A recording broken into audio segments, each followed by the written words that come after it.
Tu es né, ta mère est morte et on considère qu'une fille ou sinon un enfant, quand il naît et que la maman meurt et lui reste en vie, c'est que c'est... Ok. Oui, on dit tous les sorciers. Donc, dans le village, en fait, plus mon grand-père m'a toujours parlé, m'appeler sorcière. Il m'a jamais... Je pense que peut-être s'il m'appelle mon nom, c'est pour me donner le travail. Tu n'as pas besoin de donner ton nom parce que j'ai déjà commencé l'enregistrement. Ok. Ouais. Donc, d'une certaine façon, tu peux peut-être nous raconter ton histoire et après, maintenant, on verra comment. Ce qu'on peut échanger après, peut-être je viendrai avec des questions. Mais j'aimerais véritablement de fond en comble écouter ton histoire à partir de ta naissance parce qu'il y a beaucoup d'enseignements derrière cette histoire. Il y a tellement d'enseignements à tirer derrière cette histoire. Ok, je peux commencer? Oui. Ok, je suis une fille africaine camerounaise de base de l'Ouest. Je veux commencer par ma mère parce que mon histoire jusqu'aujourd'hui, j'ai dit toujours que ça commence de base sur ma mère parce que ma mère, elle fréquentait à l'université. Et c'était déjà des personnes comme dans notre famille, dans le village. Quand tu es claire, parce que ma mère était claire, elle n'était pas guinguerou, elle n'était pas albinos, mais elle était déjà claire avec les yeux du chat. Voilà. Et au village, on l'appelait la blanche. Et tout le monde dans la famille. Et comme ça, elle était aussi intelligente. Et son père avait financé sur ses études. Jusqu'à ce qu'elle était à l'université, elle avait obtenu une bourse pour le Japon. Et l'année, la période qu'elle a obtenue pour partir, elle était tombée enceinte, elle ne savait pas. Donc, son père, qui était mon grand-père, il était fâché, on l'a chassé de la maison. Et son père m'a voulu il a fini et tout. Elle était obligée de fuir. Donc, au fur et à mesure qu'elle fait, elle tentait de boire les tubes pour éliminer la grossesse qui était moi. Jusqu'à 6 mois de grossesse, elle continuait toujours. Dans les 6 mois de grossesse, les remèdes étaient à trop. Et ça a brûlé autant de choses dans son ventre et qu'elle est tombée. En arrivant à l'hôpital, on a vu que non, elle ne pouvait plus vivre. On a vite opéré pour que je puisse venir au monde. Donc, et ça nous sommes. Ce qui veut dire que ta grossesse est arrivée à 9 mois. Non, je suis venue au monde à 6 mois. Ah, ok. Donc, oui, à force de boire les médicaments, donc, elle m'a accouché prématurée. Ok. Par césarienne. Donc, c'est comme ça maintenant que par césarienne, donc, dans la famille déjà, comme elle était morte, son père, qui était mon grand-père, il a décidé qu'il ne peut pas voir le corps de ma mère. Ça, c'est l'histoire que j'ai, en grandissant, ma grand-mère m'avait expliqué. Oui. Et les gens du village m'avaient aussi expliqué. Donc, comme ça, mon grand-père avait dit on ne va pas enterrer chez lui. Ça a créé des problèmes jusqu'à le chef de village est sorti. On a demandé pardon, jusqu'à on l'a enterré. Maintenant, moi, c'était genre, même ma grand-mère avait les menaces envers son mari parce que c'était une maison, c'était une famille polygamique. Il y avait ce qu'on appelle une polygamie. Il y avait ce qu'on appelle on aime les autres. Je sais pas, l'autre femme est détestée parce que ma grand-mère était la première femme. Oui, elle est préférée, quoi. Elle était un peu mal vue avec son mari. Et par rapport à l'histoire de ma mère, donc c'était aggravé, c'était devenu plus grave. Et après, maintenant, c'est passé. Donc, c'est comme ça que j'ai grandi. Ma grand-mère, elle a tout fait. Elle me battait. C'est elle qui faisait tout. J'ai même su que ma grand-mère était ma grand-mère à l'âge de 8 ans. Maintenant, dans la maison, avec mes cousins, cousines, dans l'âge de 8-9 ans, quand mes cousins viennent, moi, s'ils sont même père, et moi, je vais me retrouver tout seul, ennemi, on te connaît. Rejeté, quoi. Voilà. Donc, je me sentais, de base, je me sentais déjà détestée ou moche, quoi. C'est comme ça que, à mes 10 ans, mon père, on m'a présenté quelqu'un.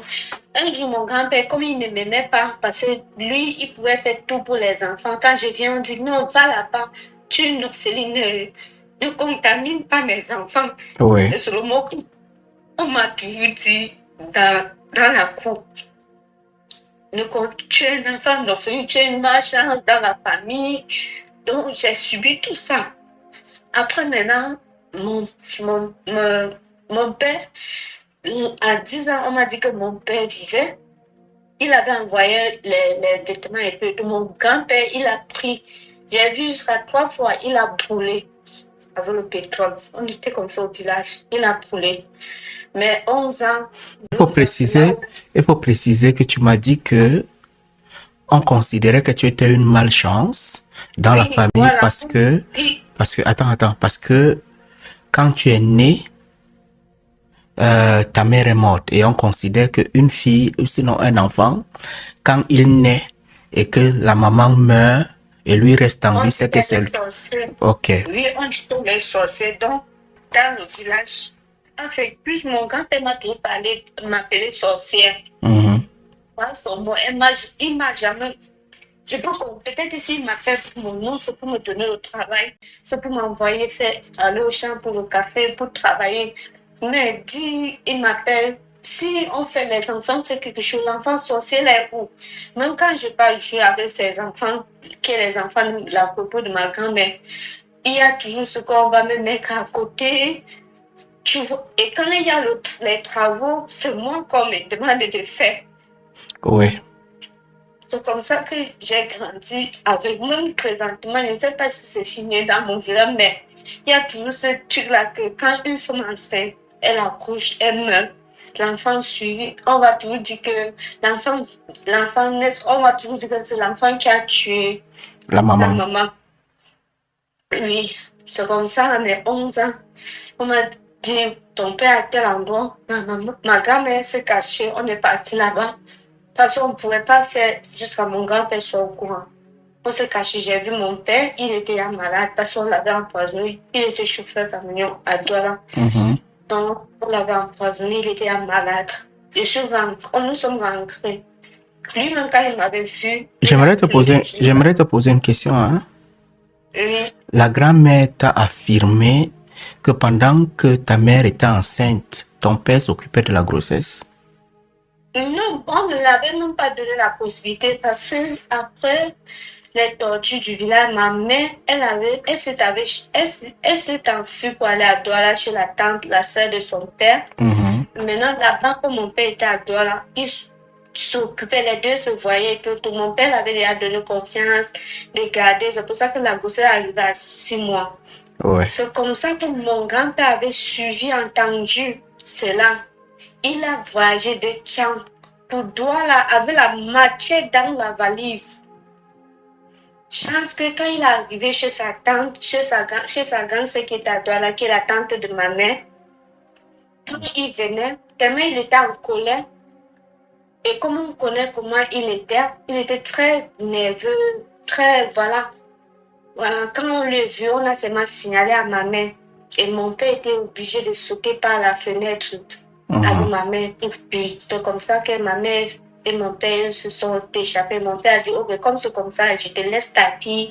Et te laisse passer. Au lieu que ma mort, même la famille de mon père, ils étaient venus chez nous. Mon grand-père les a chassés avec la machette devant moi. Donc, c'est que ma grand-mère m'avait expliqué, je crois, c'est moi-même j'ai vécu, moi-même j'ai vu son comportement et sa réaction envers moi. C'est comme ça, à mes 11 ans, je l'ai vu une fois en août. Non, je l'ai vu en mars. Maintenant, en août, on me dit qu'il est mort. Je suis seulement partie pour l'enterrement et tout. Donc, s'il dit que je connais bien mon père, non. À part sur les photos, à part, voilà. Non, c'est comme ça. Maintenant, dans mes 11 ans, 12 ans... ton père est mort 10 ans après ta naissance. Oui. Ok, tu peux continuer. Dans tes 11 ans. Dans mes 11 ans, comme j'étais avec mes cousins, des fois, même, je dormais dehors parce que tellement je me sentais trop l'étude que je me sentais tellement enfermée. Rejetée. Quand ma grand-mère, oui, rejetée de la société, que quand ma grand-mère, soit elle part au deuil, comme les autres, que maman part avec ses voisines, tellement du peur et tout. Des fois, je me retrouvais en train de dormir dans les vieilles maisons. Des fois, donc, j'aimais plus rester dans le haut champ, quoi.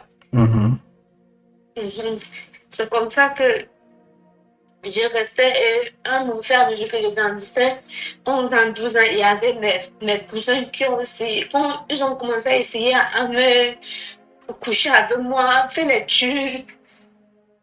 Et moi, je n'avais pas quelqu'un pour me défendre. Pour te protéger. Voilà. Ouais. Et chaque fois que j'ai mal, je dis à ma grand-mère, elle chutait, elle avait mal parce que quand elle avait même, son mari veut même l'insulter, lui parler, l'insulter, lui critiquer, il parlait toujours de ma mère. Et quand je l'entendais, et la manière que ma mère est morte, et la souffrance même avec son corps, donc ça aussi traumatisé ma grand-mère. Donc dès que tu as un problème avec et tu appelles seulement le nom de ma mère va commencer à pleurer, elle va s'écouler. Donc ça, c'était dur. Et quand chaque fois qu'elle me voyait triste pleurer, c'était plus difficile pour elle. Et je ne pouvais pas aussi aller, parce que si je dis, personne ne va me croire. Ouais. Je veux personne. Et maintenant, il y avait un grand dans la famille, comme c'est une grande concession, il y avait un grand dans la famille. C'était moi déjà un papa parce qu'il avait là 2 enfants. Un jour, il vient, il voulait aussi lui, il voulait, jusqu'à j'ai fui même pour aller au champ, il était derrière moi. C'est grâce à la femme de mon grand-père, elle a constaté ça, c'est là où les deux se sont échangés. Il a demandé pardon à la dame et ils m'ont interdit de ne pas parler à quelqu'un, de ne rien dire à quelqu'un. Moi, je suis restée avec. À cet âge-là, tu as à peu près quel âge? 13 ans? Oui, 13 ans. Ok. Donc, c'est comme ça que j'ai continué ma vie tranquille. J'ai continué ma vie à mes 14 ans. Je suis allée à Douala. Je suis allée à Douala chez la femme de mon oncle. À Yaoundé, chez la femme de mon oncle. Maintenant, chaque j'étais chez la femme de mon oncle, je vendais l'arachide. Et tout, j'ai croisé un gars. On était là, c'était déjà mes 15 ans, comme ça, là, je croisais un gars. Dès que j'ai eu le CEP, j'ai croisé un gars. C'était ma première fois d'aller en vacances. C'était même que je veux me séparer de ma grand-mère. Parce que je me sentais que quand je suis à côté d'elle, je suis plus en sécurité. Par contre, quand je suis chez quelqu'un, je me retrouve toujours seule. Je suis tout seul. Maintenant, je suis partie en vacances, je suis rentrée. Maintenant, quand je suis rentrée, ma grand-mère ne voulait pas que je fréquente encore au village parce qu'elle constatait que j'en souffrais trop. Ouais. Mais en septembre, elle m'a dit non. Elle a son premier fils. Elle a remonté encore que je pas vivre chez son premier fils. Même de l'école, elle me mettait au village, elle va faire tout possible de augmenter l'argent que son fils va donner pour que je puisse aller à l'école. Maintenant, j'arrive chez mon oncle, je ne partais pas à l'école, je partais plutôt au champ. Sa femme avait loué les champs, je partais cultiver au champ. Et ils appelaient ma grand-mère, disaient à ma grand-mère que je fréquente. C'est comme ça que dans ça, et entre-temps, je vendais aussi l'arachide et le maïs bouilli. Entre-temps, maintenant, je suis tombée sur un gars. Quand je vendais l'arachide, je suis tombée sur un gars. C'est là maintenant, je tombe enceinte de lui. À mes 16 ans, je tombe enceinte de lui maintenant. Et il me renvoie au village. Quand j'arrive au village maintenant. Quand tu rencontres le gars, c'est consenti? Oui. Ok. Quand je le rencontre, je ne connais même pas trop les trucs de l'homme, tu vois. Je suis arrivée aussi chez lui. Voilà. J'ai vu. Ah, c'est que ça arrivait comme ça arrivait. Maintenant, c'était une fois de passage. Après, maintenant, je suis tombée enceinte de mon premier fils. Ils m'ont renvoyé au village. Et tandis que je ne partais même pas d'abord à l'école. C'est 6 mois après de grossesse. En cette période, mon grand-père vivait. Moi et lui, on vivait ensemble, mais je ne parlais. Si il veut me commissionner, oui, mais il dit qu'il va m'appeler comme sa fille, comme il joue avec ses enfants. Il n'y avait pas ça entre nous. Donc, j'étais plus collée avec ma grand-mère. C'est pour ça que mes grossesses sont arrivées jusqu'à 6 mois. C'est là où les gens ont constaté que j'étais enceinte. Et moi, à cette période, je ne connaissais même pas trop ce qui. Un jour, je suis restée, j'ai dit, maman, mon ventre bouge et tout et tout. Donc, c'est ça maintenant que elle a su que j'étais enceinte. Maintenant, on est remonté sur Yaoundé pour chercher l'homme. L'homme, d'abord, il a dit que c'est pas son enfant. Et j'ai eu des bastonnades avec le ventre, tout ça à la maison, comme on foutait. Tu vas dire la vérité. Ils m'ont tapé, quoi. Ouais. J'ai dit la vérité. J'ai dit c'est lui. Il me dit non. Il dit que c'est pas lui. Et tout ce qu'ils ont pu dire, moi, je ne connaissais pas une autre personne, celui que je connaissais. Maintenant, quand ils ont fait comme ça, je suis encore ma grand-mère. Ma grand-mère a subi les moqueries, les trucs et tout et tout. Dieu merci, j'ai bien accouché. Quand j'ai accouché, le gars est venu avec sa mère et tout et tout. Mon grand-père a dit, OK, il faut les conditions. Mon grand-père avait taxé presque 2 millions de francs CFA. S'il veut, moi comme la famille et tout. Le gars et toi, vous avez à peu près quel écart d'âge? Quand je tombe enceinte de lui, j'avais dans mes 16 ans, 15 ans, 16 ans. Lui, il était dans les 28 ans, 27, 28 ans. Ok. Écart de 10 ans à peu près. Disons 11 ans. Oui. Maintenant, quand je descends, j'accouche, mon grand-père dit pour qu'il voit l'enfant, il faut que lui, il vienne d'abord. On lui a donné beaucoup de conditions, qu'il doit mettre aussi 500 000 à main et tout. Maintenant, s'il veut épouser, on lui a donné une liste de 1 million. Avec tout ça, monté à 2 millions. Et maintenant, la famille du gars dit non, ils ne peuvent pas accepter les trucs comme ça. Donc, il y avait tellement les tiraillements et tout. Et ma grand-mère, elle était là elle ne pouvait pas trop parler. Je demande, le gars est venu pour reconnaître l'enfant avec sa famille parce qu'il a été conscient que c'est lui qui t'avait enceinté ou c'est parce qu'il était sous pression? Non, il a été conscient qu'il m'avait enceinte parce que quand j'étais encore enceinte, et quand j'arrive au village, ma grand-mère a fait tout possible pour m'inscrire au collège. Maintenant, étant enceinte, il s'est caché, il est venu. Il dit à l'école, moi et lui, on s'est vu et tout. Après, il m'a même amené chez sa maman. Je suis arrivée chez sa maman et tout, en cachette. Maintenant, quand j'avais tout planifié avec ma grand-mère, j'ai expliqué à ma grand-mère. Ma grand-mère a dit, OK, si lui, il a pris conseil de venir et tout, il faut aller. Donc, je suis partie, c'est comme ça. Maintenant, quand j'ai accouché, ils sont venus et tout. Et mon grand-père les a donné les conditions parce qu'il avait dépensé sur ma mère, parce que ma mère, elle était claire, parce que ma mère était affecte. Je ne sais pas, j'étais un peu comme les marchandises. Au jour d'aujourd'hui, je dis que j'étais un peu comme les marchandises, quoi. Ouais. C'est comme ça que mon enfant a eu 2 ans.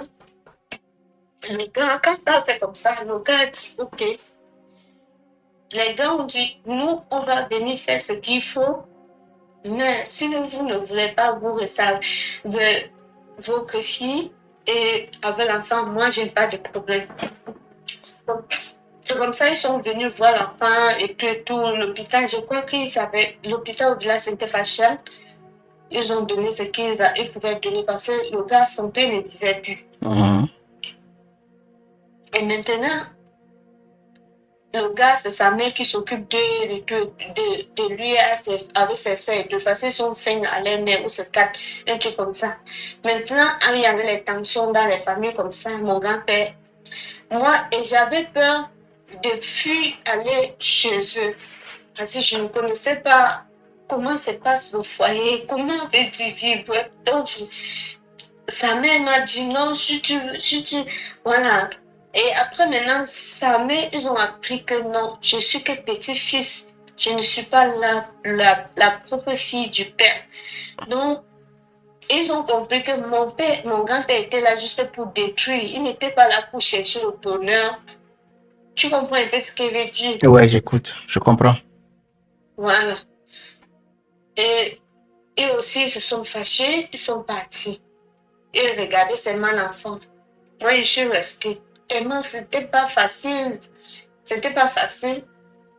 Quand l'enfant a eu 1 an, moi-même, je dis que je veux aller là-bas. Je suis arrivée là-bas, j'ai fait 3 mois. Je vivais avec sa mère, avec la mère du gars. Et le gars m'a dit non, il ne peut plus retourner en arrière. Il était venu, ma famille lui est chassée, mon père lui est menacé, mon grand-père lui est menacé et tout et tout. Moi, j'ai fait 3 mois avec sa mère. Après, je suis rentrée chez nous. Pour qu'elle puisse connaître l'enfant et tout, je suis rentrée chez nous. Maintenant, quand je suis rentrée chez nous, j'étais là, je vendais avec ma grand-mère, je faisais aussi le champ et tout. L'année que je quitte définitivement au village, c'est une année, pour moi, je ne vais jamais oublier. Pourquoi? Parce que l'année là, tellement les choses étaient dures, je réfléchissais tellement. J'ai commencé le champ et l'année là, j'ai commencé à travailler au champ, j'avais fait les pommes et tout. J'avais fait beaucoup de parcelles de pommes. Maintenant, ma tante qui était de Douala, elle est venue me dire, oh, il faut que j'aille à Yaoundé avec elle et tout. J'ai abandonné tout mon champ que j'ai commencé. Et entre-temps, l'enfant a déjà 2 ans, n'est-ce pas? Oui, 2 ans. L'enfant a déjà 2 ans. Est-ce que le père de l'enfant s'occupe de lui? Est-ce qu'il te donne le soutien pour pouvoir entretenir l'enfant? À cette période-là, il ne tenait rien, il ne voulait même rien entendre. Il ne voulait rien entendre. Il ne voulait rien entendre parce que le grand-père a été méchant avec eux, c'est ça? Oui. Ok, c'est bon, on continue. Au marché, quand mon grand-père voyait sa mère au marché, il créait les scandales. Il y avait toutes les histoires. Il y avait tous les injures, il y avait tous les discours. Les gens vont venir les séparer. Donc, ça fait... Ils se sont éloignés de l'enfant. C'est dans la souffrance-là que... C'est dans cette période-là que ma tante vient dire, ok, tu vas aller à Yaoundé comme ça. Oh, je ne savais pas que ma tante aussi, de son côté, elle avait préparé un mariage derrière. Mais ma grand-mère n'était pas au courant. Elle a dit qu'elle doit laisser l'enfant. Et tu penses que ton grand-père était au courant? Moi, je me dis, il était un peu au courant parce qu'en cette période-là, il communiquait avec le père, avec le monsieur et sa femme et ma tante. C'est les 3 complices. Ok. Tu peux continuer. C'est ma grand-mère qui n'était pas au courant. Elle est restée avec l'enfant. Je suis partie. À 4 heures, la voiture est venue me chercher. Je n'ai même pas dit au revoir à ma grand-mère. C'est quand c'est son père qui l'a séparé et dit à ma grand-mère que non, je suis partie en mariage et tout. Et en cette période, je n'avais pas le téléphone. Donc, même si je veux appeler, j'avais les papiers que j'écrivais le numéro et tout. Même pour demander les nouvelles de mes enfants, de mon enfant, pardon. Donc, c'était difficile pour connaître les nouvelles, sauf si je pas. Et maintenant, c'est comme ça, j'arrive à Yaoundé en connaissance. Ma tante était aussi, elle n'était pas loin de là. Elle m'a confié chez l'une des mamans du gars, le monsieur que je suis partie en mariage chez nous. J'arrivais dans une maison, un studio, 4 poufs, avec une table, avec quelques plats, avec des marmites. Et le lit de matelas était au sol. Et comme ça, j'entre dans la maison, il n'y a même pas la lumière. J'ai fait 1 semaine, le gars n'était pas là. Donc, on m'avait fait comprendre que le gars au village pour faire les préparatifs du mariage. C'est bon après que ma grand-mère me dit qu'en cette période-là, ma grand-mère, on ne la considérait plus. Donc, elle voyait seulement les étrangers venir à la maison. Elle ne venait pas chez elle, elle partait seulement chez la cuisine de mon grand-père. Tu précises que ta grand-mère, elle est quantième femme? Première, deuxième? C'est elle la première femme. Ok, tu peux continuer. Ok, tu peux continuer. Oui. Non, c'est comme ça que les choses ont commencé. Et à un moment, ses enfants ont vu que avec l'âge, ce qu'elle a d'abord attrapé, que peut-être elle va penser trop des choses, donc on ne l'intitulait plus trop attachée. Il faut qu'elle accepte quoi. Parce que même, en fait, je ne sais pas. Après ça, j'ai fait une semaine, le monsieur est venu. Moi, j'ai vu monsieur, je me suis dit, c'est comment papa, c'est comment. Je ne pouvais même pas, j'étais loin de. Je me disais que peut-être c'est son fils, je ne sais pas. C'est comme ça, il vient avec ses amis. Moi, je ne peux pas parler. En fait, j'étais là comme ça, avec ses amis et tout le jour-là. Il m'avait donné l'argent. Je crois qu'il m'avait donné aussi comme 2500 d'aller de faire un petit truc vite fait avec ses amis. Ils vont manger. J'ai fait. Ils ont mangé. Le soir, tout le monde part. Il est resté. Moi, je ne me revenais pas et tout. J'étais là. C'est comme ça. Avec la fin, j'ai compris que c'est lui qui était mon mari. Et je ne pouvais pas me plaindre à qui que ce soit. Parce que je peux, sans te mentir, à cette période-là, ma grand-mère, mes oncles, mes tantes, les plupart traversaient dans une période de leur vie que c'était un peu difficile. Il n'y avait pas quelqu'un qui avait tellement une bonne position qui pouvait prendre le relais. Et les pères étaient là. Tu vois le genre, sur et défendre leur mère, ce que leur mère a monté les enfants contre le père. Donc c'était tellement mélangé, un truc comme ça. Donc j'étais obligée de rester. Maintenant, j'étais obligée de rester. Moi, maintenant, je ne restais même pas 1 mois, 2 mois. J'aimerais savoir, hein, Oui, le jour que le monsieur rentre et te trouve à la maison, oui, la même soirée, il a commencé à coucher avec toi. oui, il a commencé à coucher avec moi. Dans le même jour qu'il est arrivé, sans Oui, toutefois se présenter, sans toutefois essayer de savoir qui tu es, non, comment est ton non. état. Je peux même dire, oui, je peux même dire c'est à peu près la maman, l'une de ces mamans qu'on m'avait confiée chez elle, qui était comme sa vieille mère. C'est elle qui me. Ah, ton mari, c'est lui, ton mari. C'est elle qui m'expliquait les trucs comme ça. Moi et lui, il n'y avait jamais eu communication entre femme et mari. Donc lui, Donc, il arrive, tu cuisines, tu fais tout. Avec ses amis, ils finissent de manger. Quand les amis rentrent, il te dit que viens dans la chambre, il te fait l'amour et c'est fini. Sans toutefois te considérer, sans toutefois te parler. Non, parce que je me rappelle le jour avec quoi qu'on avait fait l'amour. Après, il est parti, il est rentré à 4 heures. Et c'est comme ça, il venait, comme il est garagiste, si il a rationné, je finis de préparer. Il va venir à midi manger avec ses amis, il va rentrer à 3 heures, 4 heures. C'est comme ça. Mais au début, ça ne me dérangeait pas parce qu'il n'y avait pas trop de section entre moi et lui. C'était à mesure que les gens ont commencé à lui poser la question que mais tu es une jeune fille, une petite fille comme ça, elle ne parle pas. Depuis que tu es mariée, tous les jours tu es dehors. Les gens ont commencé à lui faire les reproches. Mais et quand il a constaté que les gens ont commencé à... Dans sa tête, c'est moi qui racontais tout ce que je vivais aux gens. Et pourtant, je ne connaissais pas les gens là. Ce sont ses amis, ses proches et tout et tout. Après, maintenant, sa vieille mère, là, je tombe enceinte, 6 mois. Elle était toujours derrière lui pour demander le trousseau, pour demander les vêtements, pour demander et tout et tout. 8 mois.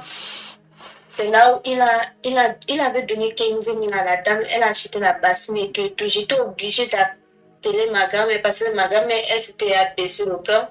Et entre-temps, derrière, il était en train de mûrir l'espoir à mon grand-père qui va venir, ils vont faire le mariage et tout et tout. Donc, ça veut dire, entre lui et mon grand-père, à cette période-là, ça donnait très bien. Il n'y avait pas de... Voilà, j'étais obligée de demander à ma grand-mère d'envoyer les habits de mon premier fils.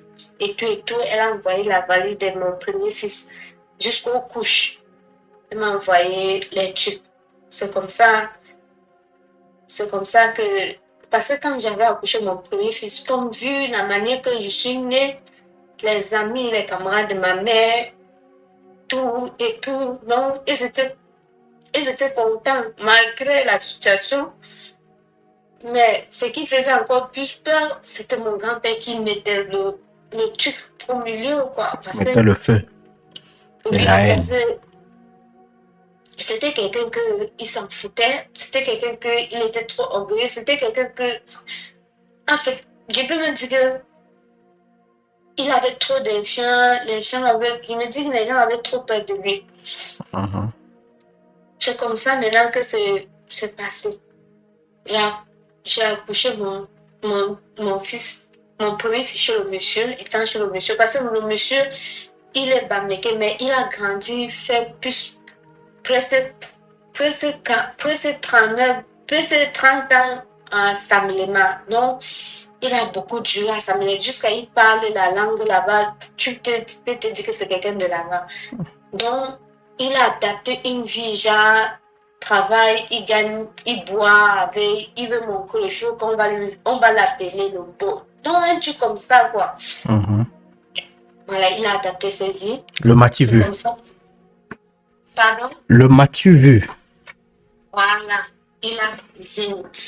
Maintenant, c'est comme ça, j'ai accouché avec sa vieille mère amie, sont d'abord à l'hôpital, elle m'accompagne à l'hôpital.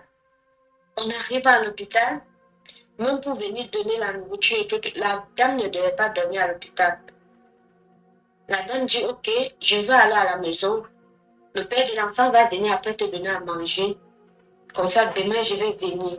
Il n'est pas venu le soir là. Je n'avais pas le téléphone pour l'appeler. C'est les gens du lit, les voisins du lit de l'hôpital qui m'ont donné à manger. J'ai dormi. Le lendemain, il n'est pas toujours venu. Sa vieille mère est venue. Je lui ai demandé que, mais comment ton fils est où? Elle me dit que non, tu sais, voilà, il est en train de se battre pour chercher l'argent et tout.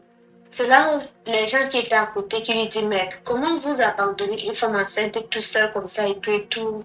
Elle n'a pas de soutien, elle n'a pas de famille. Et ma tante qui était complice, elle n'était pas venue, rien du tout. Donc j'étais là, sa vieille mère a été fâchée. Sa vieille mère avait déjà vu ce que je disais, même dans la maison quotidiennement, mais en que je ne parlais pas. Elle a commencé à me poser certaines questions et tout. Moi, je lui ai dit, c'est comme ça que moi, je le connais. Même si quand il vient à la maison à 19h, c'est qu'il va rentrer. Son heure pour rentrer, il rentre à 3h, 4h pour sortir à 11h, 12h. Donc, c'est comme ça qu'il lui, il est. C'est comme ça. Je suis quittée de l'hôpital, je suis rentrée. L'hôpital même l'avait appelé le deuxième jour que, mais il fait comment? Il dit qu'il est dehors, il cherche l'argent. Maintenant, on lui demande que, mais depuis que la femme enceinte, que tu ne savais pas, il dit qu'il a eu les problèmes et tout. Entre-temps, ça donnait encore avec mon grand-père, avec ma tante et tout. Quand j'ai accouché, ma tante est venue. Il a donné les choses à ma tante. En fait, les deux s'entendaient jusqu'à ma tante, sa fille a eu le bac. Sa fille est venue faire première année université dans ma maison. Donc j'étais là, c'était ma maison, mais je ne causais pas beaucoup avec l'homme, mais sa fille causait plus avec l'homme. La femme de ma tante causait plus avec l'homme. Avec qui est mon mari. Et moi, vu que moi, je n'ai pas connu l'amour paternel, je n'ai pas connu l'affection, donc ça me dérange, je ne calculais pas. J'étais plus genre, peut-être, parce que j'avais commencé à vendre un peu les trucs et tout.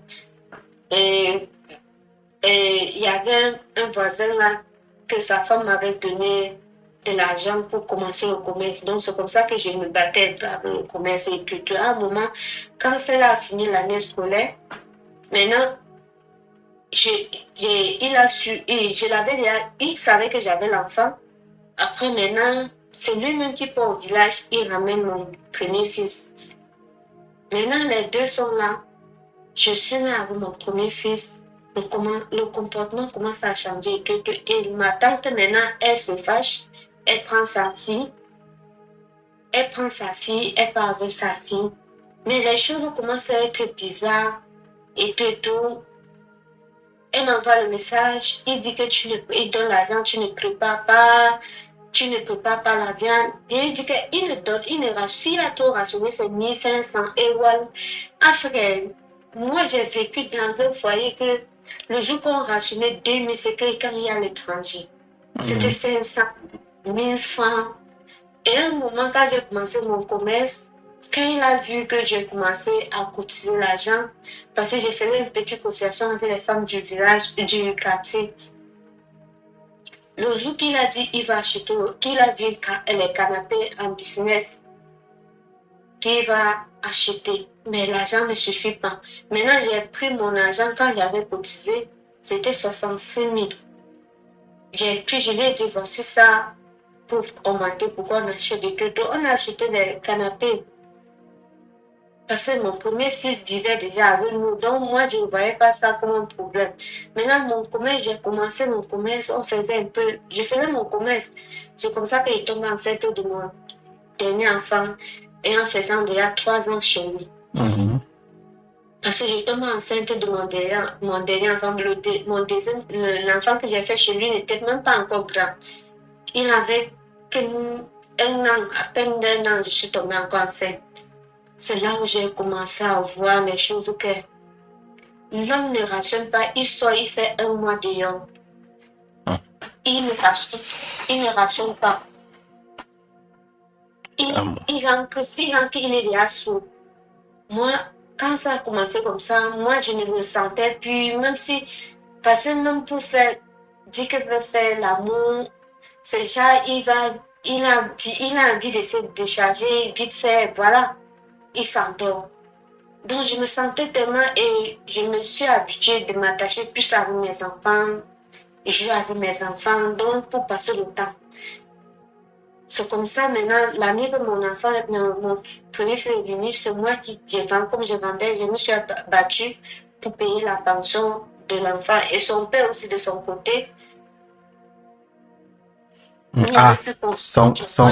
Son père, il faut parler du premier fils. Ouais. Oui, le père de premier, il n'y avait plus contact entre moi et lui et tout.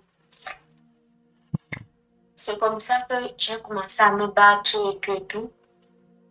Moi, quand il ne rationnait plus, un jour, son frère est venu à la maison. Il a vu la manière que j'ai vis et tout. Son frère lui a demandé, il dit que j'expose la vie dehors.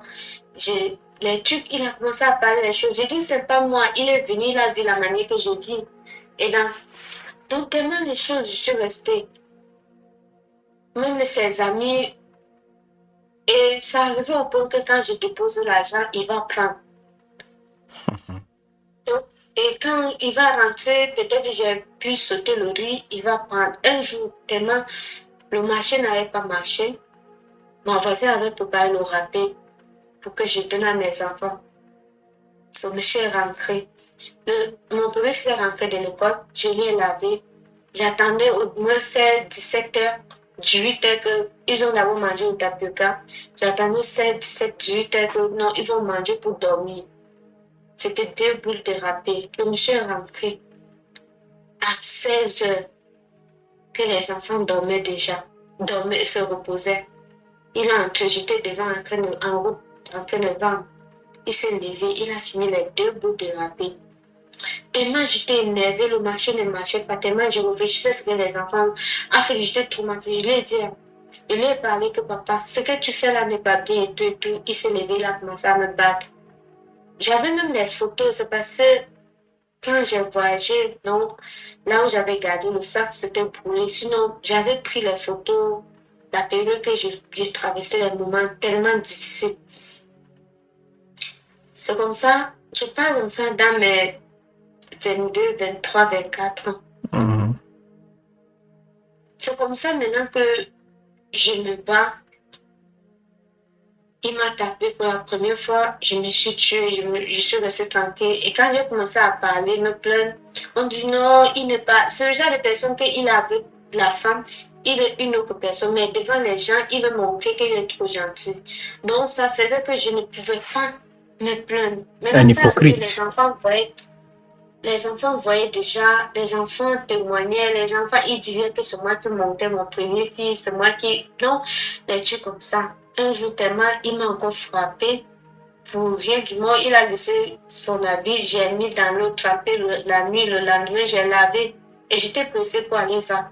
Quand j'ai fini de laver, je suis allée sécher. Il allait prendre les habits devant les gens. Il a dit que j'aime pas bien laver. Il a commencé à parler. Moi, je lui ai seulement répondu, ah, papa, si j'aime pas bien laver, toi, mais tu peux laver. Il m'a tapé devant devant les gens, parce qu'on vivait dans un camp. Il m'a frappé avec l'habit là, devant les gens et tout et tout. C'est le jour-là que j'ai dit que non, moi, je ne peux pas rester là. Et je prenais certains conseils avec les tantines qu'on était là. J'ai dit, je ne peux pas rester comme ça et mourir À petit comme feu. ça. Moi, je préfère. Et maintenant, j'ai expliqué à mon oncle, mes grands-oncles et tout. Eux-mêmes, ils ont vu la situation. Ils sont venus, on les a expliqué. Les gens qui ont assisté à la scène, on les expliqué et tout. Lui-même m'a dit, si tu ne te sens pas en sécurité, toi-même, tu peux partir, prendre tes décisions. Et surtout qu'il ne t'avait pas douté, hein. Tu ne t'es même pas encore douté, il n'a rien donné. Non. Je ne sais pas ce qu'il avait arrangé avec mes tantes et tout, non. C'est comme ça que je quitte chez lui, je pars chez mon oncle. Il restait en contact avec ma tante et ses enfants. Même quand j'étais chez mon oncle, ma tante passait derrière, partait là-bas, demandait l'huile, demandait la ration. Donc, ça, c'est quelque chose que quand c'est gâté entre eux, lui et ma tante, il a déclaré. Moi, je n'étais pas. Et moi, j'avais dit devant la famille que ma tante traite quelque chose avec le monsieur. La famille ne m'ont pas cru. Je me suis tuée. C'est quand il est sorti, il a commencé à dévoiler certaines vérités que les gens maintenant ont compris que c'est ma tante qui est la base de tout ça. Maintenant, je suis arrivée chez mon oncle, je suis allée au village. Le père de mon premier fils, il est venu prendre mon premier fils. Là, ton fils, il a quel âge? À peu près 7 ans. Oui. Maintenant, je suis allée au village. Sa famille est venue récupérer les 2 derniers. Le dernier n'avait que 9 mois. Le dernier ne marchait même pas bien. Imagine, je suis d'abord seule. Je n'ai pas de mère, je n'ai pas de père, je n'ai pas de grand frère. On t'enlève tes enfants. Tu n'as pas. Et mon grand-père dit, je ne peux pas vivre chez lui avec les enfants bâtards. Des enfants bâtards que c'est lui qui t'a envoyé en mariage. Hein? Tout ça, je suis restée. J'ai dit, comme ils ont pris les enfants, je ne peux pas rester au village. Je vais aller. C'est comme ça que je remonte à Yaoundé. J'étais à ma tante que je ne peux pas rester là. Si je reste là, je peux devenir une autre personne. Je vais quitter. Je vais être hors de la famille. Toujours. C'est comme ça que je monte sur Yaoundé. Je n'ai pas nettoyé la maison de mon oncle. C'est lui qui était au Gabon. J'ai d'abord déposé les trucs au sol, je me couchais là. Je dormais sur ça. Un mois, Dieu merci. J'ai payé le matelas, j'ai lancé au sol. Et je vivais dans la maison, là, la chambre de dehors. Mon cousin vivait dehors, le studio. Et ce n'était pas facile. Mon grand-père a appelé mon cousin que je dois payer le loyer. Sinon, je sors. Le loyer qui est la maison de son fils, qui est la maison de mon oncle. Et mon grand-père a monté mon cousin. Chaque fois, il y avait les tortures. Chaque fois, je rentre pour entrer, c'est les problèmes. Chaque fois, mon grand cousin, il avait même sa femme. Sa femme prenait ma défense. Sa femme, parce que lui-même, il était d'abord quelqu'un aussi. Il est d'abord quelqu'un paresseux. Il vivait dans une maison qui ne payait pas. Même quand je suis allée dans la chambre, là, il y avait la lumière, il a coupé. J'étais obligée de moi, mes propres moyens, pour me battre de ma manière, pour pouvoir mettre la lumière. Quand les gens me mettaient la lumière, ils coupaient. J'ai dit, ok, comme ça, c'est la lampe. Quand j'ai fait 3-4 mois, j'ai tombé sur un monsieur qui m'a dragué. Le monsieur, quand je lui ai expliqué ce que je traversais, il a dit, je ne peux pas m'abuser sur toi, je ne peux pas coucher avec toi. Ce que je vais faire, je vais t'aider à faire une formation. Comme ça, même si tu pars où, tu vas penser à moi. Quand j'ai expliqué toute mon histoire à le monsieur m'a payé la coiffure 1 an, la formation 1 an, 130 000. C'est comme ça que j'ai fait ma formation de coiffure. Dans ça, j'ai fait 6 mois, moins d'1 an. La dame, elle a eu un contact hors du pays. J'ai voyagé du côté de Guinée. J'ai fait là-bas un contrat de 2 ans. Quand j'ai fini mon contrat, je suis revenue au Cameroun. Quand je suis revenue au Cameroun, ma grand-mère a perdu la vie en 2019 et mon grand-père était à moi en 2018. Moi, j'ai dit, comme il est mort, moi, je ne peux pas aller dans son deuil parce qu'il ne m'a jamais aimé, il ne m'a jamais considéré comme son enfant. Ça ne sert à rien. Quand ma grand-mère est morte, je suis allée, on a fini le deuil. C'est comme ça que j'ai profité de voir mes enfants. Je suis partie. J'ai pris l'aventure. Algérie, Libye. L'argent que j'avais étant là-bas dans notre pays, j'ai laissé ça chez quelqu'un quand je voyageais chez un Malien parce que je faisais la réunion avec les Maliens. Ce sont eux qui ont gardé. Quand je voyageais, ils me donnaient mon argent. Ils m'envoyaient un peu Libye. Parce qu'à un moment, étant au Cameroun, sans te dire, je suis allée chez les églises réveillées, chez les catholiques, chez tout genre d'églises.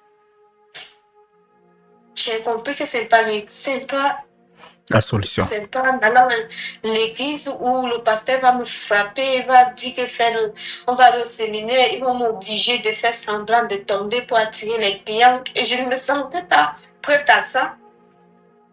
Je suis quittée, je me suis esclamisée. Ça, étant là-bas, je me suis esclamisée. Ça me permettait de ne plus trop réfléchir, d'être un peu concentrée et prendre confiance en moi à cette période, à ce moment.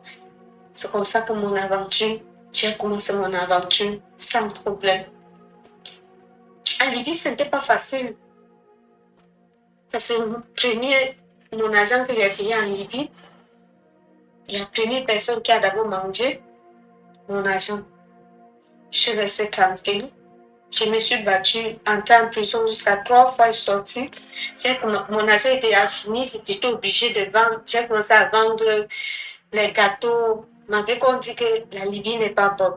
Mais Dieu merci, étant voilée, j'étais un peu protégée. Jusqu'à ce que je suis entrée en 2000. Étant là-bas, je n'avais aucun contact de qui que ce soit. C'est quand j'entrais en Italie, fin 2021-22, je monte sur la France. Étant en France, un jour, on m'appelle qu'on a trouvé mon fils à la gare. Et en cette période, mon premier fils, on me dit qu'on l'a trouvé parce que les 2 autres étaient au village. On me dit qu'on l'a trouvé à la gare. Il dormait dans les voitures. Et c'était le net de son père, là où il vivait avec la femme. Il est trouvé. C'est là où j'appelle, on me dit son père l'avait mis dehors. Une histoire qu'il a volé 12 000, qu'il a volé un truc comme ça. Il a demandé à la dame que son père où. Elle m'a dit qu'elle n'est plus avec son père. Que son père, c'est un homme en femme. Sans te mentir, le père de mon premier fils, après ça, il a presque 6 ou 7 enfants avec 5 mères ou 6 mères différentes. C'est comme ça, moi j'ai appelé l'homme du côté, je suis allée du côté de mon père. J'ai cherché j'ai eu le contact de quelqu'un du côté de mon père, j'ai appelé. Ils sont allés prendre mon premier fils. Il vivait bien en 2022, bien. Jusqu'en 2022, je crois en 2022 là, ils ont récupéré l'enfant au milieu de l'école, j'ai payé la pension, j'ai envoyé l'argent, mon premier argent que j'ai travaillé en France parce que je fais dans la coiffure. Malgré que je n'ai pas encore une bonne situation, elle dit que je ne peux pas rester comme ça. Donc c'est comme ça que je me bats dedans. Maintenant, j'ai appelé mon oncle du côté de mon père, un frère dans la famille éloignée de mon père. Parce que mon père, sans te mentir, lui-même, il était seul. On dit que sa mère l'avait abandonné quand il avait 3 ans. Donc, c'est son père qui l'a élevé et son père lui aussi laissé à l'âge de 9 ans. Tu vois, mon père n'avait pas ni de frères ni de sœurs. C'est pour ça, aujourd'hui, quand je regarde un peu mon histoire, je me dis que c'est le destin depuis la racine. Parce que je ne comprends pas d'être seul. Mon père, il a fait un enfant dehors. Donc, je peux dire, nous sommes seulement 2. Et après, quand j'ai appelé, il a récupéré mon premier fils. Mon premier fils a fait jusqu'à la fin d'année de 2022, début 2023. Un jour, on me dit qu'on cherche mon premier fils, on ne voit pas. J'ai dit comment, un dimanche, on me dit il est parti en route, on ne voit pas et tout.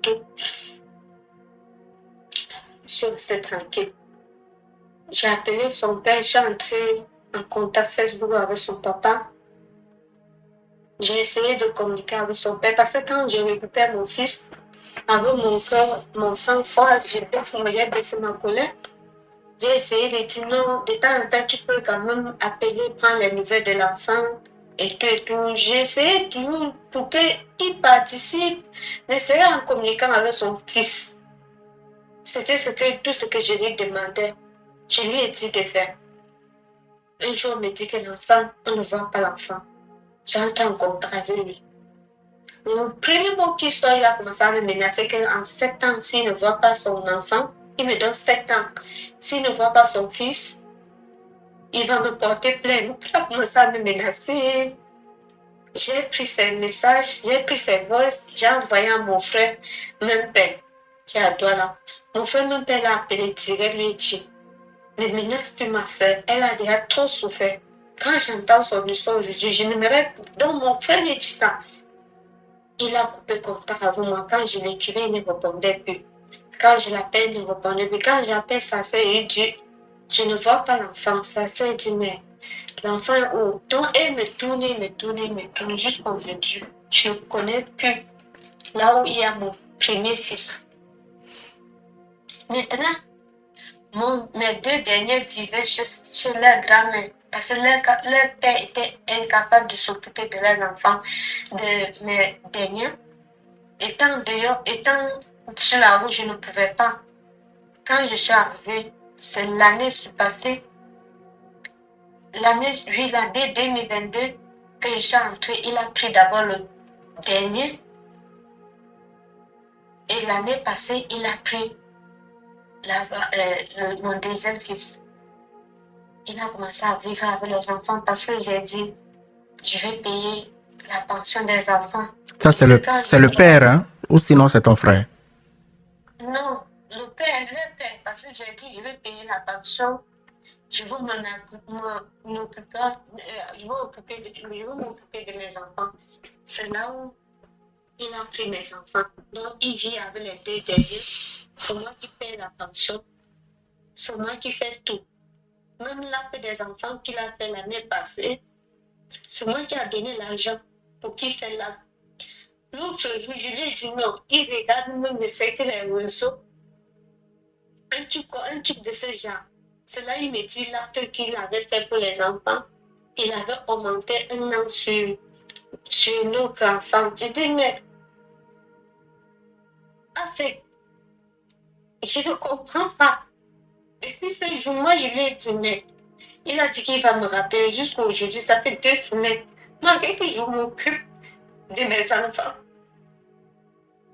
L'année passée, j'ai payé la pension de mes enfants. Il n'a pas fini la pension du dernier. Il n'a pas reçu son bulletin. L'année-ci, j'étais obligée d'entrer en contact avec son école pour qu'il puisse comprendre que je veux les preuves et tout. C'est ça qu'il a payé. Même les livres, il n'a pas fini de payer les livres des enfants. En dehors même de ça, il y a de cela 6 mois, il m'a dit d'envoyer 600 000. Il va acheter la voiture pour le taxi des enfants. Moi, je lui ai dit, je ne peux pas faire ça. Ça ne fait même pas encore longtemps, il m'a dit, il a acheté, il a un terrain, il veut construire le studio, que j'envoie l'argent, il construit le studio, il part là-bas avec les enfants. C'est tout ça que je regarde. Je pense mon passé. Je pense que j'ai vécu jusqu'à présent, que je continue à subir. Je paie la pension des enfants, tout ce qu'il leur faut.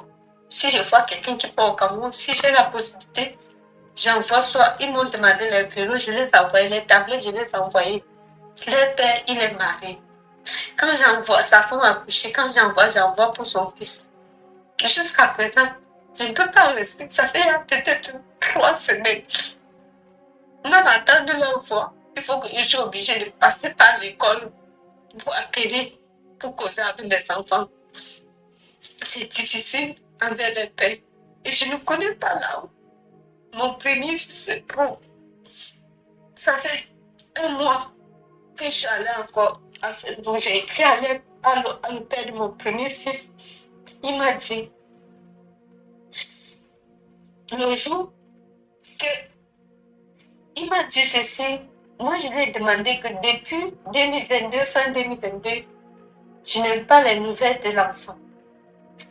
Et toi, tu m'avais envoyé le message comme si tu connaissais là où l'enfant se trouve. C'est cette chose qui me dit, moi et lui, on ira jusqu'au bout à la justice par rapport à cet enfant.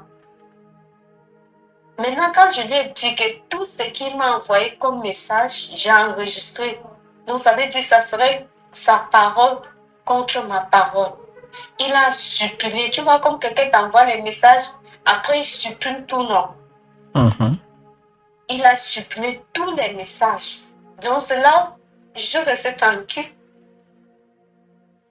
J'ai pris, comme j'ai parlé de ça à mes tantes. Mes tantes disent, si tu lui as dit le mot, il a supprimé, c'est qu'il connaît là où l'enfant se trouve.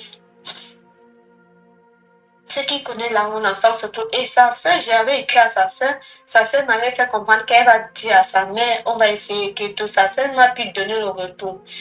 Et l'autre jour, j'ai écrit encore à sa soeur, elle m'a demandé ce qui, j'ai dit c'est moi. Quand j'ai dit c'est moi, sa soeur, elle note mes messages. Je ne sais pas qu'est-ce que j'ai fait pour l'équipe militaire. C'est pour ça. Et maintenant, au niveau d'ici, c'est pas facile pour moi.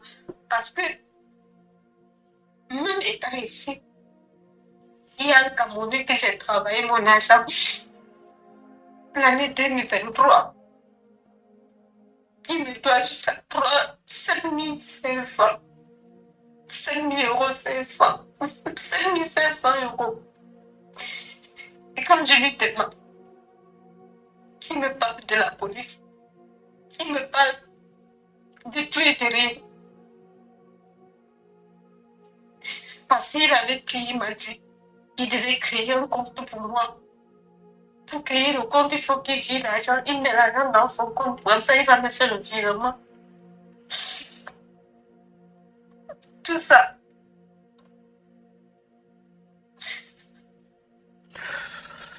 Ok. C'est ça que je vous ai contacté. C'est largement fort pénible ton histoire. C'est largement fort pénible ton histoire. J'ai pas vraiment confiance. J'ai plus vraiment confiance à qui que ce soit. Je comprends. Parce que c'est trop. Je me rends compte que tout ce qui dit de moi, soit c'est pour m'abuser, psychologiquement, financièrement, je sais pas. Les mots me manquent.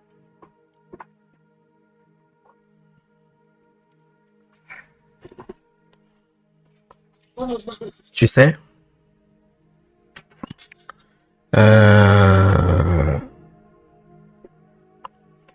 je pense personnellement que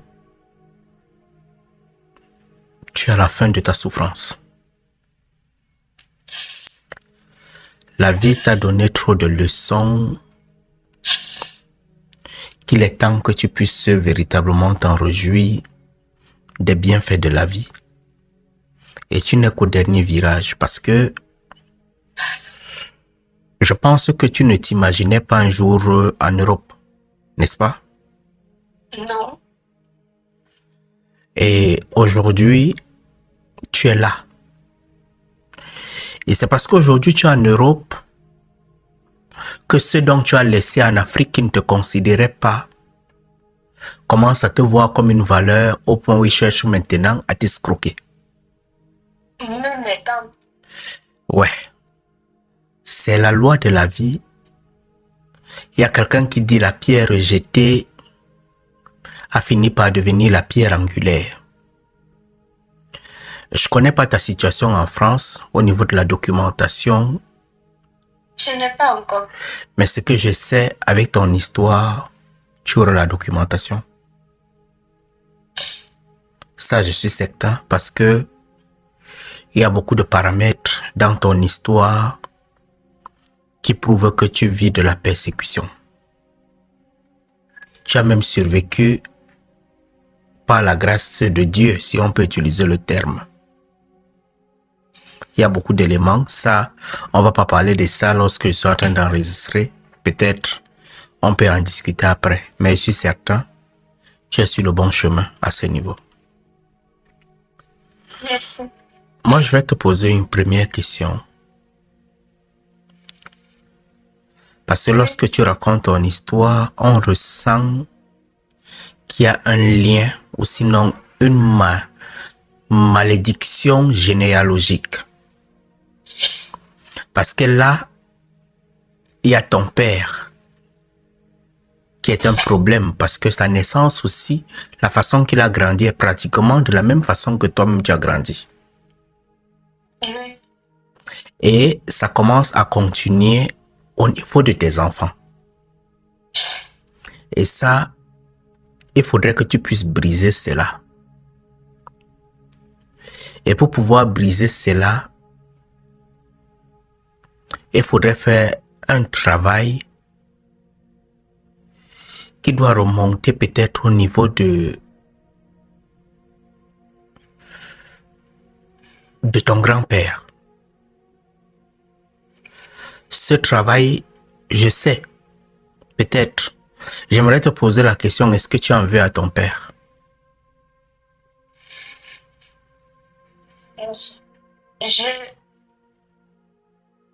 Quand j'étais petite, oui, mais à mesure que j'ai grandi, je comprends que ça ne sert à rien. Ok. Ce que tu devrais faire, tu n'en veux pas à ton père. Mais il y a une malédiction générationnelle. Et cette malédiction, il faudrait que tu brises ça au niveau de la... Parce que ton sang, tu as le sang de ton père dans tes veines. Est-ce que tu as déjà visité le village de ton père? J'étais là-bas.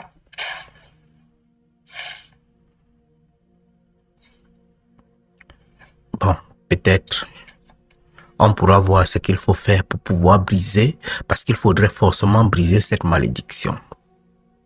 C'est très important au niveau de ton père, pour que ça ne puisse pas suivre sur tes enfants. Est-ce que tu en veux à ta mère? Non. Est-ce que le fait que ta mère a voulu t'avorter, ça ne t'affecte pas? Oui. Mais est-ce que tu as compris que tu as pu la pardonner? Ok. Il y a une personne très importante que tu devais travailler pour pouvoir pardonner. Je sais que la personne, tu le détestes au fond de toi, mais à la position où tu es aujourd'hui, il faudrait que tu effaces ton grand-père dans ton cœur, que tu ne le détestes plus. Tu sais pourquoi tu ne devrais pas détester ton grand-père? Non. Si ton grand-père n'avait pas existé, est-ce que tu penses que tu serais une femme réfléchie et à la position que tu es aujourd'hui? Tu as 28 ans. Quand tu te vois dans 5 ans, tu te vois en train de soutenir les gens en Afrique, n'est-ce pas? Oui, mais maintenant, ça fait depuis le mois, je suis passée. J'ai décidé d'aider les orphelins. Ça veut dire, moi, sur les réseaux, je vois un truc qu'on dit on doit donner pour les autres, conseils les orphelins, les gens qui n'en ont pas. J'ai décidé de participer à ma manière. Si j'ai 30 euros, 50 euros, moi, je m'inscris, j'envoie là-bas. Ok. Pour que tu puisses avoir le cœur là, il a fallu que ton grand-père puisse exister. S'il n'avait pas existé, tu n'aurais pas le cœur là. Et à ce moment, il faudrait que tu passes une étape assez importante de ta vie. Il faudrait le pardonner. Il faudrait forcément que tu pardonnes à tes oncles. Il faudrait forcément que tu pardonnes à ces gens-là pour que tu puisses avoir une paix éternelle. Avant-hier, pour moi, passé, j'ai envoyé mon vocal à tout un chacun. J'ai dit ceci, je n'en veux personne de ma vie, de mon passé. Je n'ai pas de problème. Ma tante qui était complice, moi, je lui ai dit, je ne suis pas fâchée contre qui que ce soit. J'ai compris aujourd'hui que c'est mon destin et que je ne dois pas en vouloir les gens. Ça veut dire, je n'ai aucun regret dans le cœur. J'accepte. Mais ces choses, il faut que, comme j'ai accepté avec la bouche, quotidiennement, je dois aussi accepter que oui. Et ce qui me fait encore plus penser parce que ça fait, je me dis, soit un homme qui va venir, il va d'abord penser, tu as déjà les enfants, il ne va rien prendre au sérieux avec moi. Donc, c'est ça, du côté là, que ça me fatigue encore plus.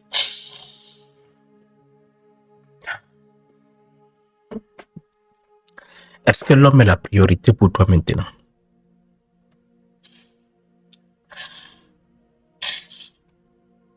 Je suis dehors, je me dis, au moins, moi je peux dire oui, parce que je ne peux pas dire tout ça. Je t'explique mon histoire. Si d'ici demain quelque chose m'arrive, personne ne va jamais connaître. Ou peut-être on va seulement dire oui les réseaux sociaux. Mais au moins, il faut me rappeler d'être marié, d'être avec quelqu'un, un ressemblant. Pour moi, c'est difficile. Je ne peux pas mentir. Mais tu sais que la plupart des hommes qui viennent vers toi, c'est pour pouvoir t'abuser. Oui. Et tu es prête à être encore abusée. Non, c'est pour ça que je me méfie. Parce que ça fait partie de tout ça. Je ne pense pas que tu sois prête à être abusée maintenant. Moi, dans le sens normal, avec les blessures que tu as au fond de toi. Tu comprends? Je suis un homme bien assis dans sa tête, mais avec beaucoup de sincérité. Tu n'as pas le cœur pour pouvoir aimer un homme maintenant. Ton cœur est largement renvoyé vers tes enfants. C'est vrai ou c'est faux? C'est vrai. Alors, lorsque ton cœur est totalement renvoyé vers tes enfants, il est temps pour toi de pouvoir te construire parce que je comprends. Les mariages que tu as vécus, tu as déjà tout oublié. Ils n'existent plus. Mais maintenant, c'est la santé mentale et le bien-être de tes enfants qui est la priorité. C'est ça qui est la priorité. Et ton plus grand bonheur, ta plus grande satisfaction viendra de tes enfants. Lorsque tu auras résolu ce problème et que maintenant ton cœur est ouvert, tu auras un homme. Et l'homme que tu mérites, l'homme qui pourra t'accompagner dans la grande destinée. Mais pour l'instant, si tu mets dans ton cœur qu'il me faut quelqu'un, tu as failli, Dieu a failli, en fait tu as failli mourir avant que tu ne viennes. Tu as vécu toutes les étapes de ta vie dans les difficultés avec les hommes, n'est-ce pas? Aujourd'hui, Dieu t'a sorti de tous ces éléments et te met à la phase où tu devrais progresser, où tu devrais t'établir, où tu devrais te construire. Tu as été une fille qui a été vendue pour le mariage. Tu as une fille qui a été abusée sexuellement. Et aujourd'hui, je comprends ta peine. Mais tu es né seul, tu es venu seul et tu as vécu seul, sans la présence et sans l'aide de quelqu'un. Répare ton cœur, répare ton esprit, offre l'amour à tes enfants, prends l'amour d'abord de tes enfants. Lorsque tu prendras l'amour de tes enfants, c'est derrière l'amour de tes enfants que viendra l'homme qui pourra t'accompagner vers ta destinée. Mais comment je veux prendre l'amour de mes enfants que de forme la communication c'est difficile? L'amour de tes enfants c'est difficile. C'est une étape et c'est la première des étapes. Ça là, si c'est pour t'accompagner à ce niveau-là, pour pouvoir t'aider à retrouver cette paix-là, moi je peux t'aider à retrouver cette paix au niveau de tes enfants. Parce que je sais que la première chose qui te donnera la paix, la première chose qui va te permettre de te reconstruire, ce sont tes enfants. C'est pas un homme. C'est pas un homme. Et surtout en Europe, tu es arrivé ça en 2022. C'est ce que tu as dit. 2022. C'est pas un homme qui va t'aider à te reconstruire. Tu n'as que 1 an quelque chose en Europe. Et tel que j'écoute ton histoire, tel que ton histoire est détaillée, tes papiers ne viendront pas derrière un homme. Tes papiers viendront de ton problème, de ton histoire. C'est pour ça que j'ai refusé d'aller vivre chez un homme pour les papiers ou dessus depuis que je suis arrivée en Europe. J'ai refusé même me mettre en couple juste parce que la personne a les papiers. J'ai refusé ça et jusqu'aujourd'hui, je maintiens ma décision. Peu importe la durée d'avoir mes papiers. Si je ne fais pas le vol, si je ne suis pas dans l'étude mauvais et que là où on m'a mis et que je n'ai pas de pouvoir avec qui que ce soit, peu importe le nombre d'années que ça va arriver pour que j'obtienne ces papiers, je vais attendre cette décision-là que j'ai mis dans ma tête. Je crois que tu auras tes papiers facilement. J'ai côtoyé les gens qui m'ont dit, tu n'as pas de papiers, tu vis au foyer, je ne peux rien faire avec toi. J'ai connu des hommes comme ça. Donc, ça me sert à rien. Quand je dis l'homme, je n'ai pas pris cette place, je n'ai pas confiance. Je ne sais pas. Je sais pas s'il y avait, je sais pas s'il y avait un médicament pour dire tout n'est pas aimé un homme. Je prenais ça. Pour moi, au jour d'aujourd'hui. Tu vois à quel niveau tu es. Tu veux un médicament pour ne plus aimer, mais tu as besoin d'un homme dans ta vie. Tu vois, l'homme là viendra faire quoi? Sincèrement, dis-moi, l'homme là viendra faire quoi? Oui. Il y a un moment que j'ai pensé ça, j'ai dit oui, s'il y avait un médicament pour ne pas aimer, voilà. Mais c'est fait à mesure le temps passe. Non, c'est pourquoi je demande que l'homme là, véritablement, lui viendra faire quoi? À l'heure actuelle, tu as besoin de l'homme, pourquoi? Pour Mougou. Non, moi, même dire que Mougou, je n'ai pas tellement cette sensation-là. Maintenant, Je peux dire, comment on appelle même ça même? Je pense à ça. Parce que moi, je vois. Moi, j'ai mis dans ma tête que dans une relation, c'est pas le sexe. Et j'ai pour raison que quand pour eux, la relation, c'est le sexe. Et ça fait que je suis encore plus bloquée du côté-là. Là, maintenant, donc, tu as besoin de l'homme. Pourquoi? J'ai besoin d'une personne qui va me prendre comme sa sœur, qui va me conseiller, qu'on va cheminer ensemble, qui va d'abord m'accepter le fait que j'ai d'abord mes enfants à mon âge, qui ne va pas me juger à travers mon passé, qui va me donner, me faire avoir confiance en moi. Parce que j'ai dit j'ai confiance en moi, mais à un moment, c'est comme si je n'ai pas confiance en moi-même. Et je suis une personne là qui va me donner cette confiance-là. Ok. C'est juste ça.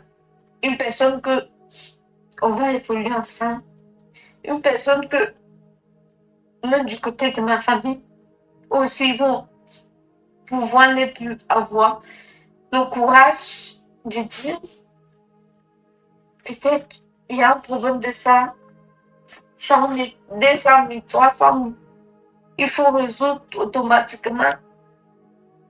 Parce que je me dis, quand une femme, elle a un homme dans sa vie, il y a certaines choses que les gens ont du mal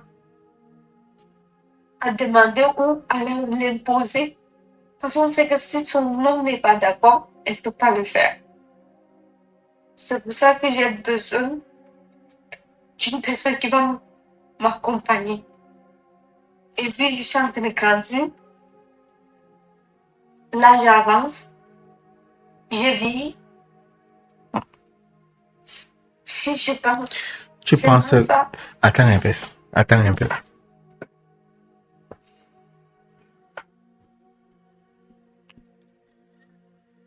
Tu penses que tu vieillis? Est-ce que tu ne sais pas que c'est maintenant que tu commences vraiment à vivre?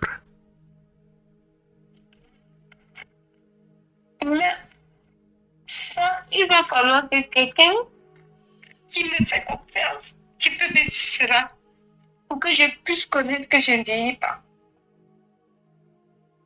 C'est quelque chose que j'ai déjà mis dans ma tête. Pour moi, tu ne vieillis pas. Tu as 3 enfants que tu as eus avant tes 28 ans. Tu as 3 enfants que tu as eu avant mes 25 ans. Tu as eu avant tes 25 ans. Ton premier fils, il a quel âge? 10 ans, 11 ans? Non, mon premier fils a 14 ans. Ton premier fils a 14 ans et le dernier a quel âge? 10. Hein? 9 ans. Tu as des enfants qui ont 9 ans. Tu crois que tu as vieilli? Tu n'as que 28 ans. 28 ans. Qu'est-ce qui n'est plus constructible devant toi? Est-ce qu'aujourd'hui tu as encore un problème que oh, je veux accoucher? C'est plus la priorité pour toi parce que tu en as. Mais maintenant, la priorité pour toi, c'est vivre. C'est profiter de ce que tu n'as pas pu profiter. Ce qui veut dire que dans le sens normal, l'homme idéal pour toi à l'heure actuelle, c'est l'homme qui n'a pas besoin de faire des enfants. Ça viendra avec le temps. Je suis très certain, c'est pourquoi je te dis que donne-toi du temps pour pouvoir tomber amoureuse. Enlève un peu les 2 ans que tu as traversés pour pouvoir traverser le désert. Répare-toi au niveau de tes enfants. Dans 2 ans, tu m'appelles. Tu me dis le nombre d'hommes qui courent devant toi. Dans 2 ans, je dis bien que répare-toi. Tu mets tes enfants dans une bonne position. Ils sont dans le calme, ils sont dans la douceur. Tu m'appelles. Tu me dis le nombre d'hommes qui va courir derrière toi. Parce que dans 2 ans, tu auras 30 ans.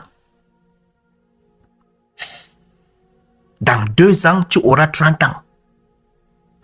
Dans 2 ans, j'imagine les formes qui vont ressortir sur ton corps. Parce que tout le corps va revenir normalement. Parce que là, tu seras dans une phase de paix.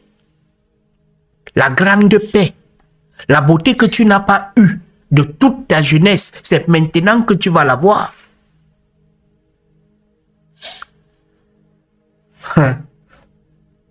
Tu es là maintenant, peut-être. Si ça te décide que tu as travaillé peut-être tes 50, tes 100 euros, tu te décides de t'asseoir au restaurant, tu peux le faire aujourd'hui, avec fierté, avec douceur, sans toutefois demander à quelqu'un. Tu n'es pas sous le joug de quelqu'un. Tu connais ce que ça donne comme paix dans l'esprit. Il n'y a que tes enfants pour pouvoir voir maintenant. C'est-à-dire que ton grand bonheur viendra de la paix et de l'état psychologique de tes enfants. C'est ça qui va te reconstruire. C'est pas un homme.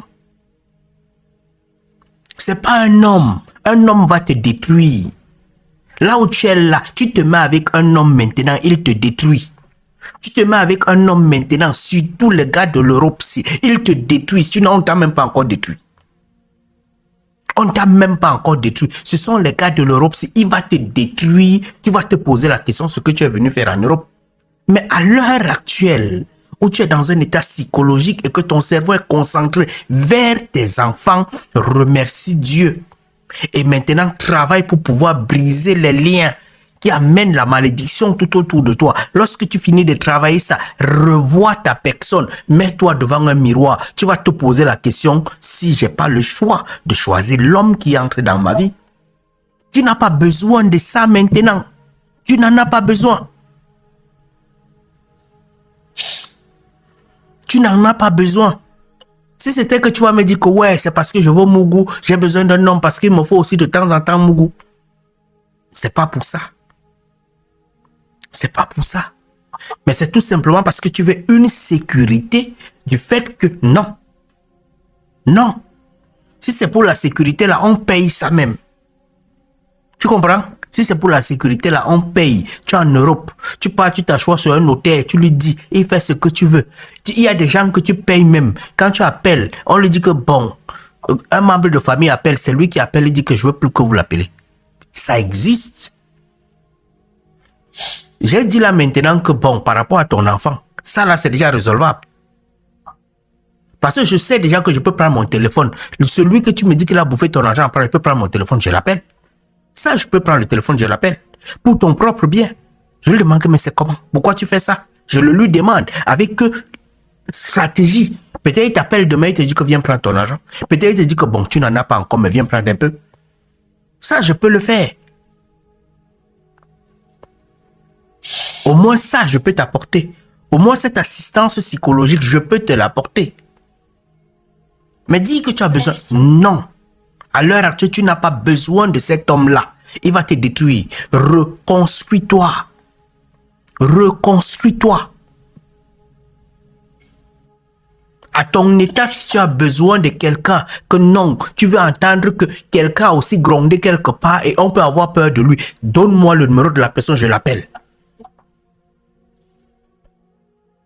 Au moins ça, j'ai la chance là d'être un peu charismatique. On a peur de moi quand je parle. Au moins ça, j'ai ça naturellement. Mais reconstruis-toi. Reconstruis-toi. Tu parles avec moi. Tu es une femme. Tu parles avec moi. Je suis un homme. Tu comprends? En parlant avec moi, je peux savoir que tu es vulnérable. Je peux savoir que là où tu es là, je peux toucher à tel endroit, je touche avec toi. Avec demain, je couche avec toi. Je peux le faire. Mais ça ne sert à rien, ça ne te construit pas, ça te détruit.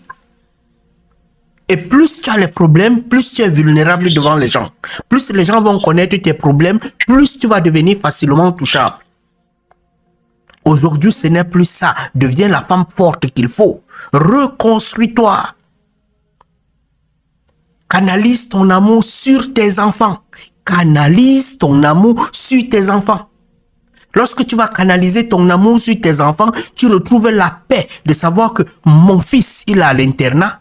Tu peux travailler sur le fait que actuellement, tes enfants, par exemple, tu te dis que bon, ils sont au Cameroun, je travaille mon argent, je les mets à l'internat. Tu les mets dans les internats, ils sont tous dans les internats. Tu as la paix de l'esprit. Ton argent, tu sais que tu envoies ça directement au prêtre catholique. Ou tout ça, ils sont peut-être dans les internats. Ils sont en état. tu n'auras plus ce problème. D'être là avec un père qui te met la pression. Non, non, non, non, c'est pas le temps. C'est pas le temps. C'est pas le temps. Il y a des associations qui peuvent prendre soin de tes enfants. Tant que tu as le moyen pour pouvoir payer ça, on le fait. Si c'est pour retrouver le premier et que tu ne connais pas là où il est, il y a des photos, on peut lancer l'alerte, on le cherche. On peut lancer l'alerte. Moi, je peux lancer l'alerte sur les réseaux jusqu'à ce qu'on le retrouve.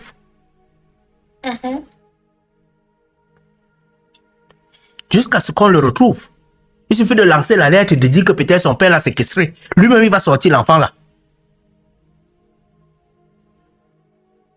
Et là, tu auras ta paix. Tu sauras, tu connaîtras sa position.